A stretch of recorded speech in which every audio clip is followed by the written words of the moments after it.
হয়েছে যে রাজশাহী বিশ্ববিদ্যালয়ে হাতুড়ি দিয়ে একজনের কোমর ভেঙে দেওয়া হয়েছে। ঢাকা বিশ্ববিদ্যালয়ে একজন ছাত্রীকে সিএনজির মধ্যে সেই জাহাঙ্গীরনগর বিশ্ববিদ্যালয়ে যেভাবে ধর্ষণের সেঞ্চুরি উদযাপন করেছিল, ঠিক সিএনজির মধ্যে ছাত্রলীগের নেতারা একটি মেয়েকে তারা যৌন নিপীড়ন করেছিল। শহীদ মিনারে শিক্ষকদেরকে লাঞ্ছিত হয়েছে দেখেছিল এবং ছাত্রদের উপরে হামলা করেছিল। সেই বর্বরতার পোস্টার করতে এসেছিল আপনার এই ফকিরাপুর, সেখান থেকে আমাদের তারেককে তুলে নিয়ে যাওয়া হয়েছে এবং তারপর তিনি বলেছেন তুলে নিয়ে যাওয়ার পরেও তিনি কিন্তু ভীত হন নাই। তার যে কার্যক্রম দেশের এই সংকটে, তার যে চলমান সংগ্রাম, সেটা সে অব্যাহত রেখেছে।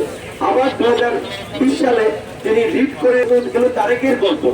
আমি তো অনেক জায়গায় বলেছি যে আপনারা না জানলেও আমার স্বল্প জ্ঞানে আমি জানি বিএনপি নেতা ইলিয়াস আলীকে ভারতের র এখান থেকে গুম করেছে, আগরতলাতে এখান থেকে আগরতলা দিয়ে নিয়ে ভারতে নিয়ে মেরে ফেলেছে। আমি আজকে বিএনপির কর্মীদেরকে জিজ্ঞাসা করতে চাই, মির্জা আব্বাস সাহেব যে বললেন ইলিয়াস আলীর গুমের ঘটনাটাকে হালকা করে দিলেন যে তার নেতা কার সাথে বাদ বিতণ্ডতা করেছে, মির্জা আব্বাস সাহেব কোথায় থেকে এত বছর পরে তথ্য বললেন? এটা বিএনপি নেতা কর্মীরা জিজ্ঞাসা করতে, আপনারা এটা জিজ্ঞাসা করবেন। আমরা এটা বলতে চাই যে তাহলে আমরা যখন ইন্টারন্যাশনাল কমিউনিটিতে বলছি যে এদেশের কোন খুনের সাথে ভারতের গোয়েন্দা সংস্থা র জড়িত, ইসরায়েলের গোয়েন্দা সংস্থা মোসাদ জড়িত, তাহলে কি মির্জা আব্বাস সাহেব সেটাকে কি হালকা করে দিচ্ছেন এই কথাবার্তা বলে? বিনয়ের সাথে তার কাছে জানতে চাই, আমার ভাই বোনদের চেয়ে স্বাভাবিকভাবে দল হিসেবে বিএনপি ক্ষতিগ্রস্ত হয়েছে, বিএনপি নেতা কর্মীরা ক্ষতিগ্রস্ত হয়েছে। আব্বাস সাহেবের কাছ থেকে এই সময় এসে এত বছর পরে এই বক্তব্য জাতি আশা করে নাই। তিনি যেটা বলেছেন এই বক্তব্য এত বছর পরে দেওয়ার কথা না। আমি স্পষ্ট বলতে চাই বন্ধুগণ, বিএনপির সিনিয়র নেতৃত্ব নাই, আমার একটা অফিস পল্টন, অসংখ্য মা বোন এখানে, সে পল্টনের ছাত্র দলের নেতা থেকে অনেক মা বোন আমার কাছেও মাঝে মাঝে যায় এবং জানে যে লাইভ করে আমরা একটু কথাবার্তা বলি, বিভিন্ন জায়গায় বক্তব্য দেই, তাদের সন্তানের কথা বললে যদি একটু মুক্তি মেলে। কারণ যেটা আমাদের শহীদুল আলম সাহেব বলেছে যে তারা মারা গেছে নাকি জীবিত বছরে আজকে এই ছবি নিয়ে দাঁড়িয়েছে, এটাই হচ্ছে আমার মহান নেতা বঙ্গবন্ধুর দেওয়া উপহার এই জাতির প্রতি। আজকে আমি তোমাদের স্বাধীনতা দিয়ে যাচ্ছি, আমার দলের নেতা কর্মীরা আমার কন্যার কাছে তোমরা নিরাপত্তা চাওয়া এবং ছবি নিয়ে ঘুরবা যে আমরা একে পাচ্ছি না, হারানো বিজ্ঞপ্তি। একটা স্বাধীন দেশে গ্রেপ্তার করেছে। বিরোধী দলের নেতা কর্মীদের মনোবলকে ভেঙে দেওয়ার জন্য তাদের শুধুমাত্র গুম করেই ক্ষান্ত হয়নি। এখানে আমি বারবার বলেছি আমরা বিএনপি করি না, কিন্তু নির্যাতিত নিপীড়িত বিরোধীদের একটা অংশ হিসেবে বিএনপির নির্যাতিত নিপীড়িত নেতা কর্মীদের প্রতি আমাদের সংহতি সমর্থন থাকে। শুধুমাত্র গুম করেই ক্ষান্ত হয় নাই, করবি কিনা তুই রাজনীতি করবি না তুই বল, পরে এইবার তো হালকা দিচ্ছি, পরের বার এলে পুরো সাইজ করে দেবো, প্রশাসনের লোকজন ডিমান্ডে এই ধরনের বক্তব্য দিচ্ছে। কিন্তু আমাদের দুর্ভাগ্য, আসলে আমরা জানি না কেন জানি আমাদের কথা আমরা শুনতে চায় না। অনেক ক্ষেত্রে সমাজকে তারা বিভক্ত করে রেখেছে। মুসলিম পিন্টু সাহেব কিংবা আপনার মাওলানা ইকবাল হোসেন, তাদের জেলখানায় মৃত্যু হলে ওইটা মৃত্যু না, এটা নিয়ে কোনো কথা হয় না, এটা নিয়ে কোনো তাহলে আপনারা কেন এখানে সিলেক্টিভ হচ্ছেন? একটা নিয়ে কথা বলবেন, আরেকটা নিয়ে কথা বলবেন না। রাজনীতি করতে শিখে পাপ করবেন না, রাজনৈতিক কারণে নির্যাতিত নিপীড়িত হলে তাদের জন্য কথা বলবেন না। ঠিক এইভাবেই আজকে সমাজকে আপনারা এই জায়গায় নিয়ে এসেছেন। কিছুদিন আগে আলোচিত ঘটনা আপনারা জানেন, প্রথম আলোর সিনিয়র সাংবাদিক রোজিনা ইসলামকে সচিবালয়ের মতো সুরক্ষিত জায়গা, নিরাপদ জায়গা, গুরুত্বপূর্ণ জায়গা, সেখানে 6 ঘন্টা তাকে শারীরিকভাবে হেনস্থা করেছে, লাঞ্ছিত করেছে, তারপরে একটা মামলা দিয়েছে, নাটক সাজিয়েছে, জব্দ তালিকাটা লিখে দেখেছে, পুরো একটা গল্প। তো আমি বিশেষ করে এর আগেও বলেছি, আবারও বলবো, আজকে সাংবাদিক মহল থেকে একটা সক্রিয় প্রতিবাদ এসেছে। আমরা রাজনৈতিক অঙ্গন থেকে আমরা প্রতিবাদ করেছি। আমার যে সম্পাদক মাহমুদুর রহমান মান্না, তার সাথে জীবনে আমার দেখা হয়নি কখনোই। তাকে যখন কুষ্টিয়া আদালতে এই সম্পাদক চিফ এডিটরদের উচিত ছিল না এই হামলার বিচারের দাবিতে রাজপথে দাঁড়ানো? ছিল, দাঁড়ায়নি, কারণ তিনি বিএনপি পন্থী বুদ্ধিজীবী। আপনারা যখন দাঁড়ান নাই, এখন বাটাম আপনাদের উপরে আসছে এবং এইভাবে বাটাম সবার উপরে আসবে, বাংলা কথা বলবে, কেউ রেহাই পাবে না। আর আগে আমি ঢাকা বিশ্ববিদ্যালয়ে দেখেছি ছাত্র দলের ছেলেদেরকে বাইরে ক্যাম্পাসে পিটাইত, হাত পা ভেঙে দিত। তারপরে ঢাকা বিশ্ববিদ্যালয়ে কিছু অপদার্থ শিক্ষক যারা শিক্ষক নামের কলঙ্ক, তাদেরকে দিয়ে জেলে দিত পুলিশ। কারণ একজন শিক্ষক কখনোই তার ছাত্রকে ভিন্ন মতো রাজনীতির কারণে জেলে দিতে পারে না। কিন্তু সেই শিক্ষক আজকে ঢাকা বিশ্ববিদ্যালয়ে শিক্ষকতা করছেন, জেলে দিয়েছেন। তো তারপরে আমরা যখন একটু কথাবার্তা বলা শুরু করলাম, আমরাও মার খেয়েছি, আমরা শিকার হয়েছি। 28 বছর পর ডাক্তার পেয়েছেন, মানবে আছেন আশু আব্দুর রব্বাইয়ের মতো স্বাধীন বাংলাদেশের জীবন্ত কিংবদন্তি এখনো জীবিত। ডাকসুর ভিপি কিংবা ঢাকা বিশ্ববিদ্যালয়ের রাজনৈতিক কর্মীদের বা ছাত্রদেরও একটা মর্যাদা আছে। আপনারা দেখেছেন কিভাবে 28 বছর পর নির্বাচিত হয়েও বিভিন্ন জায়গায় হামলার শিকার হয়েছে, কিন্তু একটা জায়গায় বিচারের ন্যায় বিচার পাইনি। ঢাকা বিশ্ববিদ্যালয়ের উপাচার্য গতকালকে আন্দোলনকারী শিক্ষার্থীরা যারা শিক্ষা প্রতিষ্ঠান খোলার দাবিতে আন্দোলন করেছিল, তাদেরকে ফেসবুকে লেখালেখির কারণে মানসিক বিকারগ্রস্ত বলে অভিযুক্ত করেছে।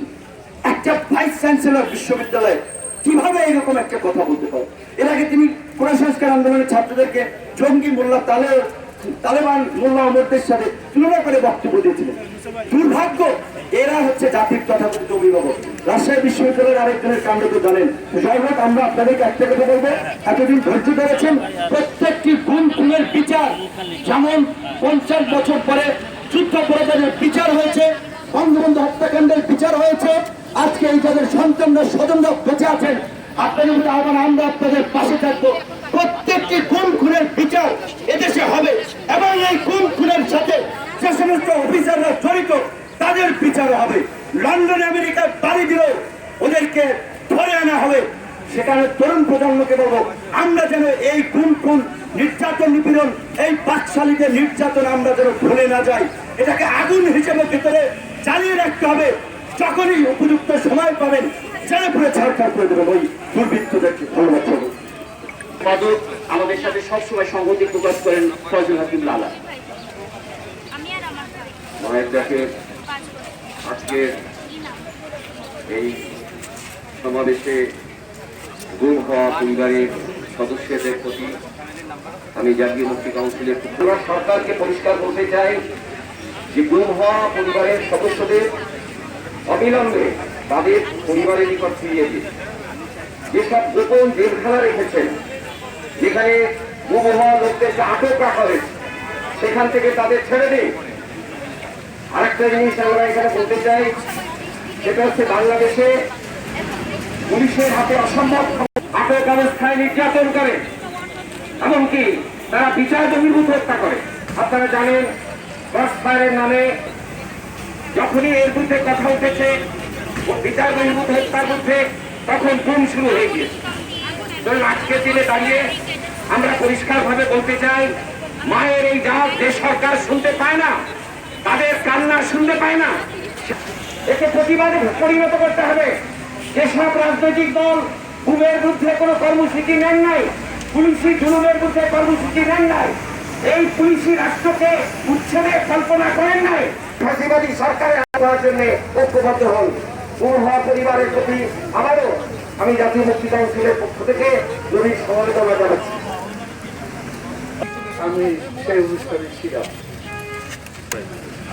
এই হৃদয় বুকের মধ্যে দিতে হয়েছে।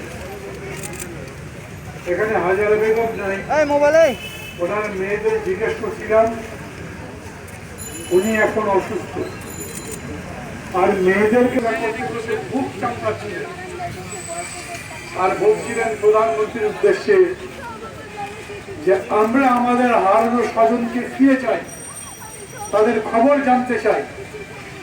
আপনার নিজেরও তো আত্মীয় স্বজন, নিজের মানুষগুলো এরকম করে হারিয়ে গেছে, আপনি তাদের কথা স্মরণ করে আমাদের প্রতি দয়া দেখান।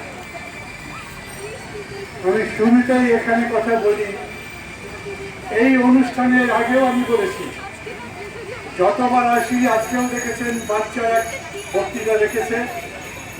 আপনাদের কি হয়েছে জানি না, কিন্তু আমার চোখের কোল দিতে যায়। নিজে যে ঘুমেছিলাম এটা খুব বড় বিষয় নয়, অনেক লম্বা সময় ছিল না, অনেক বেশি, অনেক অত্যাচারও করে। পরিবারের উপরে কত বড় নির্যাতন, এটা যাদের গেছে তারাই বোঝে। যিনি ক্ষমতায় আছেন, যার কাছে এত অনুনয় বিনয় করে কথা বলছেন, উনি বোঝেন বলে আমার বিশ্বাস হয় না। আমরা মাননীয় বলি, অতি মাননীয় প্রধানমন্ত্রী বলি, মাঝে মাঝে আমি চিন্তা করি উনি এত মাননীয় কিভাবে? উনি তো ভোটই করেননি, বিনা ভোটে রাত্রে বেলা ভোট ডাকাতি করে প্রধানমন্ত্রী হয়েছেন, তাকে মানতে হবে কেন?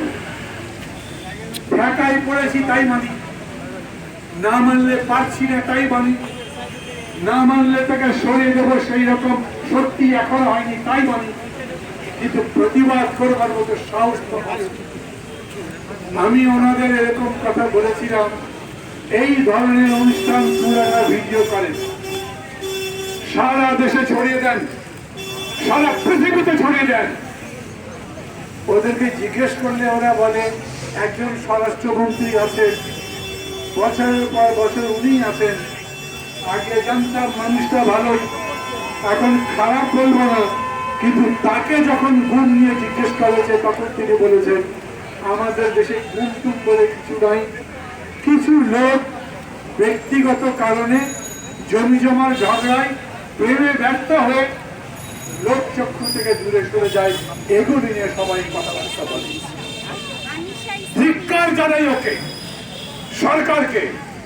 এই যে এতগুলো মানুষ বাচ্চারা এখানে কথা বললো, একজন আবার বললেন প্রধানমন্ত্রী একবার এসে দেখে আমরা যারা কথা বলছি আমরা কি মিথ্যা কথা বলছি, এসে দেখে আমরা যারা বলছি আমার ভাই বা আমার স্বামী বা আমার পিতা হারিয়ে গেছে, সত্যি সত্যি তিনি আছেন নাকি নাই। এটা ওনারা দেখতে আসবেন না, দেখতে আসেননি। আবারও বলি, এই সরকার কোন মানবিক সরকার নয়। মানুষ যে মরে যায় রাস্তায় দুর্ঘটনায় গাড়ির নিচে চাপা পড়ে কোন রকম দুঃখ প্রকাশ করে না, জেলখানার মধ্যে কার্টুনিস্ট অত্যাচারী গায়ে মারা যান, প্রধানমন্ত্রী বলেন আসলে